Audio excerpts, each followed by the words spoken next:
Oiê, eu sou a Camila e esse é o primeiro episódio do meu diário de organização. Bom, como você é novo por aqui e eu também, eu acho que eu preciso me apresentar melhor. Se você estiver ouvindo esse episódio em 2019, eu tenho 24 anos e faço faculdade de pedagogia.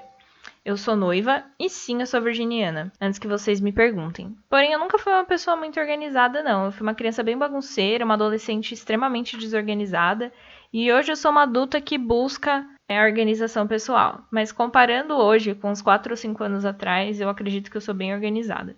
A minha busca pela organização começou quando eu estudei 2 anos seguidos para passar no vestibulinho em uma escola técnica. E eu passei. Só que eu perdi a data da inscrição por pura desorganização. E isso, na época, me deixou bem chateada e tal. A minha incrível forma de organização era uma agenda. E eu devia ter lá por uns 15 anos. De lá pra cá, eu decidi que eu precisava fazer alguma coisa pra mudar minha vida. Na época, eu fazia estágio, dando aula de numa escola de informática, tipo essas de microlin, sabe? Toda sexta-feira. E aos sábados, das 8 da manhã até as 11, eu fazia um curso no mesmo lugar. E de semana eu estudava e ajudava minha mãe em casa. Eu organizava tudo numa agenda, que eu marcava prova, compromisso, mas a data da matrícula da escola técnica, pelo visto, não foi tão importante assim, né? Eu sempre fui muito ansiosa e hoje eu sou até mais do que naquela época, então eu entrava no site todo dia para ver se já tinha aberto as matrículas, mas quando eu vi já era tipo umas 5 horas da tarde e eu perdi a data no dia da matrícula.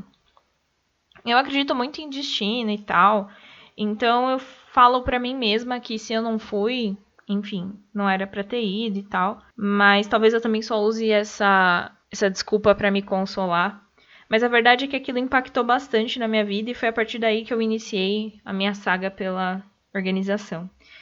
Eu continuei utilizando a agenda, mas eu anotava tudo nela, até a previsão do tempo. Mas eu acordava atrasada quase todo dia pra ir pra escola, era tipo um terror. Eu estudava pra prova no caminho da escola, no intervalo, só a agenda não me ajudava em nada. Sem contar que eu adorava sonhar com rotinas, então eu fazia umas rotinas num papel sulfite, tipo a Super Nanny, naquele programa que ela tinha no SBT. Eu chegava em casa e deitava, lia praticamente a tarde toda. Eu sempre gostei de ler, então era isso que eu fazia. E eu esquecia totalmente da rotina que eu tinha programado pra mim na minha agenda ou na minha folha de sulfite. Às vezes eu fazia alguma coisa pra minha mãe, senão eu ficava lendo só. Então, não, esse método não era eficaz de forma nenhuma. Por mais que eu colocasse a minha rotina na parede do na minha parede ou no meu guarda-roupa, não funcionava. Mesmo que eu olhasse, eu não seguia aquilo, eu não via motivação para seguir aquilo. Aliás, por falar no meu guarda-roupa, gente, meu quarto era uma vergonha. Assim, hoje eu lembro e eu falo, meu, como a minha mãe conseguia conviver comigo? Minha mãe não era nunca foi uma pessoa muito organizada. Ela sempre chegou atrasada em todos os compromissos da vida dela, desde que eu me entendo por gente. E ela também nunca foi de me cobrar muito organização pessoal. Eu tinha que tirar boas notas na escola, eu tinha que ir pra escola todos os dias, ir pro curso que ela pagava, era particular. Mas ela nunca me cobrou muito organização. Ela pedia pra arrumar a cama, coisas simples assim, coisas de mãe mesmo. Na época eu até sabia que meu quarto era bagunçado e que minha vida era bagunçada, tá? Eu não achava que eu tava indo super bem e tal. Mas eu não sabia o que fazer pra arrumar tudo aquilo. Eu sempre fui uma pessoa muito criativa, então eu tinha mural de fotos no meu quarto, eu tinha um espelho que eu tinha pintado, eu mesma tinha pintado a moldura, eu tinha uma estante só com maquiagem, o guarda-roupa, também tinha uma escrivania que eu usava para estudar, com meu notebook, a cadeira e a minha cama. Eu sei que falando assim parece tudo bem organizado, mas não. Tipo, na minha escrivania tinha coisa de maquiagem, na minha estante tinha roupa, em cima da minha cama tinha roupa. Era tudo uma bagunça. E eu dividia o meu quarto com meu irmão, que sempre foi muito organizado e muito minimalista e tal. Eu acordava de manhã, pegava a primeira roupa limpa que eu encontrasse, depois de jogar todas que estavam no guarda-roupa em cima da minha cama e saía correndo. Eu chegava em casa depois, jogava toda a roupa dentro do guarda-roupa e ia dormir. E a roupa que eu usava, que eu já tinha usado, ia lá pra dentro do guarda-roupa no bolo também. Aí de domingo eu acordava cedo e passava o dia todo arrumando o guarda-roupa, descobrindo as roupas que estavam debaixo da cama, dentro de alguma gaveta. Sinceramente, acho que até dentro de livro eu devia ter. Aí eu passei para o ensino médio. E aí a coisa pegou mesmo, assim. Eu queria muito fazer uma faculdade pública, então eu queria prestar o Enem também para ter uma boa nota e tentar o ProUni como segunda opção. Nesse meio tempo, a escola de informática também me chamou para trabalhar meio período. Aumentou a minha carga horária do estágio e me deu uma bolsa de R$ 300. Para mim foi ótimo, era meu sonho realizado de ter um trabalho, mas meu curso era 180 e a minha mãe já estava, assim, pedindo arrego para pagar o curso. Então, eu iria assumir essa minha primeira responsabilidade financeira aí. É bom lembrar também que o meu maior sonho na época era morar sozinha, assim que eu fizesse 18 anos. Mas eu não tinha nada planejado, eu só sonhava mesmo. Mas por pura falta de organização e foco na minha vida, assim, eu nunca realizei esse sonho de verdade. O meu horário era mega apertado. Eu estudava de manhã, corria pro estágio, que era da 1 às 5, e chegava em casa morta, assim, de cansada. Eu só tomava banho, comia alguma coisa e dormia. Uns meses depois, eu fui efetivada como professora e eu passei a estudar à noite depois de brigar muito com os meus pais, que não queriam que eu estudasse à noite de jeito nenhum. E na época também eu terminei com um namorado embuste lá que não queria que eu trabalhasse. E eu não conseguia estudar nem para as provas da escola. Então, naquela época, nem para o vestibular eu estudava muito bem. Mesmo sabendo que eu queria muito a nota boa no ProUni ou conseguir uma escola federal, ou uma escola pública em geral, né? Nessa época, a minha organização era uma agenda e o caderno do estágio com as matérias que eu preparava para os alunos. Eu tinha um MP5 também que eu guardava os slides e todas as matérias que eu tinha aprendido a fazer durante o estágio, mas o meu ex-namorado tinha quebrado no dia que a gente terminou e ali tinha todas as minhas aulas e eu nunca tinha feito backup, então eu perdi tudo na época. A organização às vezes era um bichinho que me picava e eu colocava minha vida toda para baixo e definia metas e definia rotinas de novo. Enfim, daí na semana seguinte os efeitos passavam e eu tava na bagunça de novo. Bom, para resumir, dessa parte da minha vida até o dia que eu conheci o blog da Thaís, eu comecei a trabalhar num lugar extremamente longe da minha casa, com um salário ridículo, por pura falta de foco e organização. Eu não media o tempo que eu ia demorar até chegar, os horários que eu trabalhava. E eu comecei a fazer cursinho também, assim, por total insegurança de não me conhecer, de achar que eu não conseguiria tirar uma boa nota porque eu não tive tempo de estudar, sendo que a minha nota do Enem do ano que eu trabalhava e estudava foi muito maior do que a nota na época que eu fazia cursinho. Eu nunca tive matéria em ordem na época do cursinho. Com a minha nota do Enem, eu consegui o ProUni, né, para uma escola particular. Junto com a faculdade veio uma oportunidade de emprego para trabalhar na minha área de TI. Na época era TI. Eu não aguentei ficar mais de 3 meses, porque TI é uma área muito machista, muito complicada. Eu não tive estrutura, fiquei doente. E mais uma vez a falta de foco quebrou minhas pernas, porque eu fiquei desempregada, sem dinheiro e fazia faculdade na época. Então foi um período que eu fiquei bem chateada por não ter conseguido. Assim, pura falta de conhecimento, de se conhecer, de saber os seus limites, de planejar, falar, não, já que eu vou parar de trabalhar agora, eu preciso arrumar um emprego, enfim. Nessa época, eu conheci um blog que chamava Morando Sozinha. Na época, ele era incrível. Na verdade, eu até recomendo, caso você seja nova e queira sair de casa e morar sozinha. Mas hoje ele é bem desatualizado, raramente tem postagem e tal, mas vale a pena você dar uma olhada nos posts antigos. Nessa época foi o que eu implementei o meu caderninho de organização. Sinceramente, eu nem lembro quantos caderninhos de organização eu comecei. Ele era dividido assim em caixa de entrada, finanças e todas as outras áreas da minha vida, formado em categorias, né? E sinceramente não me ajudava em nada. Ele era tipo um planner ou um bullet journal. Eu fazia tipo a famosa lista de tarefas, né?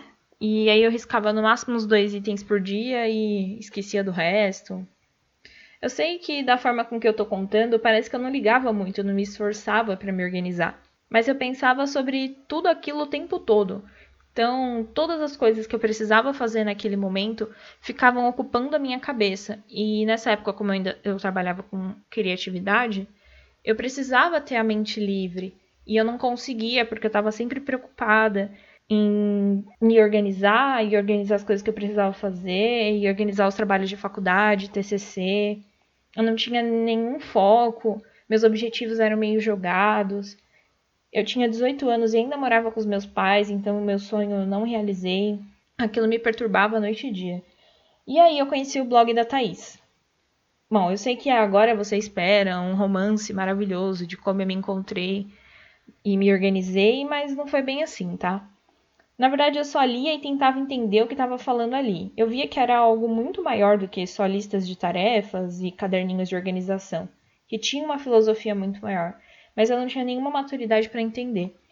Para vocês terem uma noção, eu até pulava os posts de GTD por pura falta de interesse. Bom, para você que não sabe o que é GTD, ele é um método de organização criado pelo David Allen, baseado em ter tudo que está na sua cabeça te preocupando, anotado em algum lugar, sistematicamente organizado para que você faça tudo o que tem que ser feito na hora certa e no local adequado. Em um grande resumo, é isso, tá? Bom, eu fui morar com meu marido e na época era só meu namorado. A ideia é que eu fosse morar sozinha, mas ele foi ficando por lá e eu fui aceitando. E foi indo. Um mês depois de eu estar morando no meu apartamento, que ficava a 2 horas do meu trabalho, imagina se eu coloquei isso em questão na hora de alugar apartamento, né? Eu perdi o meu emprego porque eu chegava atrasada devido à distância. Mas às vezes eu chegava atrasada até quando eu morava a 30 minutos de distância do meu trabalho. É bem coisa de quem pula post de GTD, né, minha gente? Bom, eu iniciei em uma empresa na área de social media que tinha tudo para dar certo, tinha bastante cliente, tinha trabalho, eu estava até que indo bem. Só que em 3 meses eu estava procurando emprego porque eu não conseguia me organizar, imagina organizar uma empresa. A minha casa era uma zona. Eu arrumava quando eu estava inspirada ou meu namorado arrumava. Ele não reclamava muito, mas ele odiava fazer tudo sozinho e ele tinha razão, né? Nessa época, depois de perder a empresa, eu comecei a ler mais sobre o GTD no blog da Thaís e no YouTube. Eu seguia várias youtubers de organização, mas a Thaís foi sempre a dona do meu coração. Eu reservei vários posts sobre o GTD e comecei a utilizar o método. Aliás, esse podcast ele só existe porque eu comecei a auxiliar um pessoal pelo WhatsApp a implementar o GTD com o livro do David Allen. Eu relembrei como é que foi para mim essa experiência de primeira implementação do GTD. Eu comecei com as minhas listas por contexto, que é conforme o GTD indica para fazer, e usei a agenda do Google. Eu tinha feito minha primeira revisão semanal e eu já queria falar de projeto, objetivo. Eu passei uns 2 meses implementando o método. Eu me recusava a processar as novas capturas enquanto eu não tivesse tudo organizado e o meu resultado foi que um belo dia a luz foi cortada. Eu deixei a conta de luz na caixa de entrada, não processei a caixa de entrada e aí a minha luz foi cortada. Eu vi bastante gente empacada só na organização dos arquivos de referência. Arquivo de referência é suas contas de energia, coisas que você não tem nada para fazer, mas precisa guardar. São os documentos da casa, enfim, seus documentos pessoais. Eu vi um pessoal também destralhando na hora que era só para organizar, implementando GTD e Bullet Journal, ou seja, tendo que aprender 2 métodos ao mesmo tempo. E a verdade é que, apesar de achar tudo aquilo extremamente incoerente, eu fiz a mesma coisa logo que eu implementei. Nessa época eu também arrumei um emprego home office, que é o que eu trabalho até hoje, e esse fato só piorou a minha vida em questão de organização. Eu sempre quis trabalhar home office, para ser sincera, mas o meu horário era do meio-dia às 9, então eu acordava às 11h30. E meu marido chegava todo dia depois do trabalho e tinha que fazer a janta, porque eu não me programava nem pelo menos para adiantar alguma coisa, para quando ele chegasse e pudesse me auxiliar com menos coisas. Depois que eu saía do trabalho, eu só tomava um banho e ficava vendo série até 4 horas da manhã. Nessa época eu engordei uns 20 quilos, que eu não perdi, por sinal, ainda. Com o GTD implementado, aos trancos e barrancos eu não perdia mais meus compromissos e pagava sempre as minhas contas, mas a minha revisão semanal era quase uma revisão mensal. Meu sistema era todo no Trello e não funcionava. Eu passava dias sem abrir o Trello e minha agenda até que funcionava bem. Agora, algo que eu tenho que reconhecer era que a organização dos meus arquivos mudou muito. Eu tinha todos os meus documentos da casa religiosamente organizados. Quando chegava uma conta, eu deixava na caixa de entrada e, dado um certo dia do mês, eu pagava e já guardava. Nisso, a minha melhora foi expressiva, assim. Devido a um grande problema pessoal, eu e o meu namorado, a gente rompeu o relacionamento e eu voltei para casa dos meus pais. Eu podia ter ido morar sozinha? Poderia. Mas eu não me organizei e o meu imediatismo gritou mais alto e eu simplesmente voltei para casa dos meus pais. E essa época foi terrível para mim. Eu não tava nem aí pra organização ou qualquer outro assunto. Eu só pagava as contas de casa, o que sobrava eu viajava ou saía enquanto o dinheiro durasse. Mas depois de uns 2 meses eu decidi tomar as rédeas da minha vida. E foi justamente nessa época que a Thaís fez uma série de vídeos no canal do GTD Brasil, que ensinava passo a passo como implementar o método. Eu comprei o livro, li em 2 semanas e implementei o método junto com os vídeos que ela postava.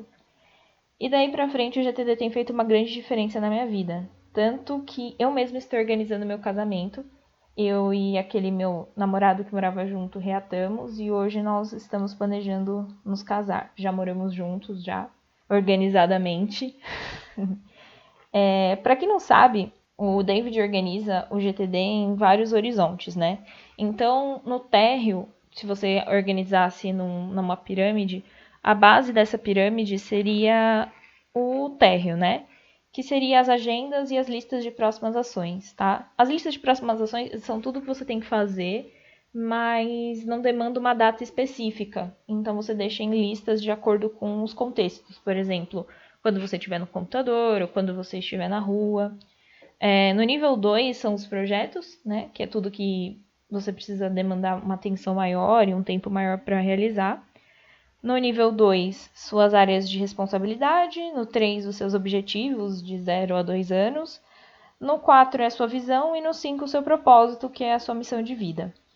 Hoje eu me considero no nível 2 indo para o nível 3. Isso quer dizer que os meus documentos, os meus arquivos pessoais, a minha casa, os arquivos do meu esposo, tudo se encontra no mesmo lugar e eu consigo acessar facilmente. Eu consigo arquivar o que eu preciso arquivar e procurar sem demorar muito. O meu calendário e as minhas listas me mostram exatamente o que eu tenho que fazer, nada de Tetris, nada de ficar tentando criar uma rotina que eu não vou conseguir seguir. A minha revisão semanal é algo sagrado para mim, eu sempre reservo um dia da minha semana, normalmente é sexta ou sábado, e eu reviso todos os meus projetos, as minhas listas de próximas ações, tudo que demanda ação para mim, e eu planejo na minha semana. Eu tenho uma lista de projeto que eu quero trabalhar atualmente, né, que eu estou trabalhando, e uma lista de projetos que eu quero realizar daqui a algum dia. Eu também tenho uma lista de referência para me ajudar nas atividades recorrentes, na minha rotina, e então acho que hoje em dia eu não perderia mais a inscrição do vestibulinho. O GTD ele mudou a minha vida e hoje eu conheço o suficiente a minha pessoa ao ponto de saber que não adianta planejar um curso para fazer à distância em casa, no verão ou na primavera. Nessa época eu gosto de sair, eu fico mais inquieta, eu quero andar, ver gente, então é melhor eu trabalhar fora, fazer as compras que eu preciso fazer para casa ou para mim e para o meu marido.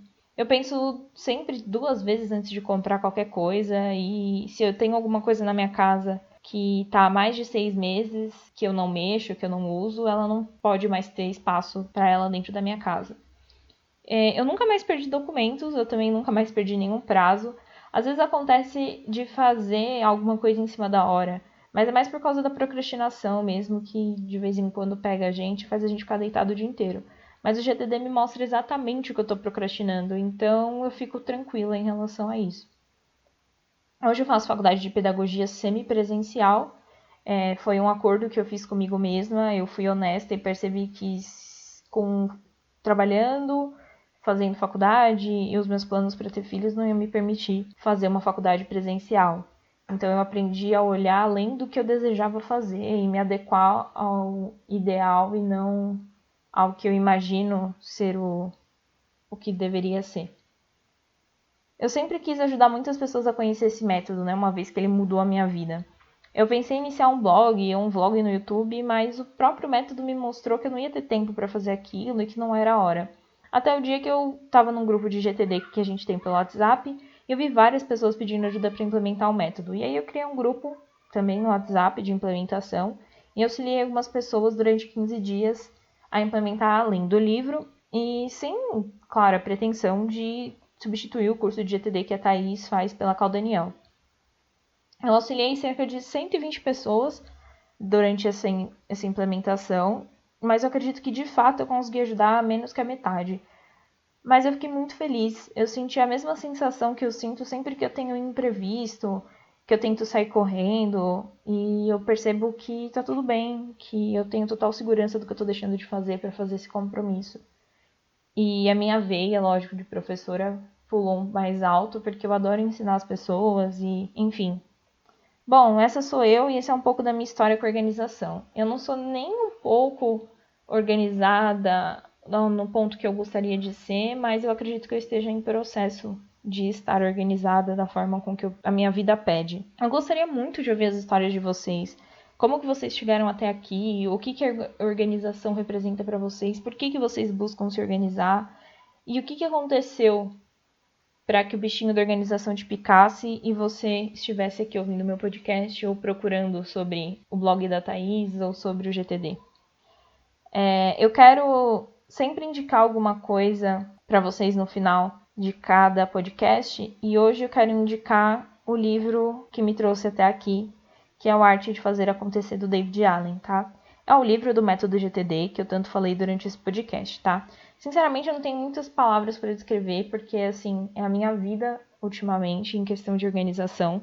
Aqui em São Paulo ele custa uns R$40 e eu aconselho muito que você compre ele na versão impressa para poder estudar o livro de fato. Eu primeiro li o livro todo e depois eu voltei em algumas partes para poder fazer a implementação. Ele tem umas 350 páginas no total, então se você ler umas 10 páginas por dia, em menos de um mês você termina. Eu falo isso por causa das páginas iniciais, do índice, o glossário e tal. Então deve dar uma média de 320 páginas ao todo para ler aí, mais ou menos. Então é isso, pessoal. Obrigada por ter ouvido esse podcast até aqui e até a próxima. Falou!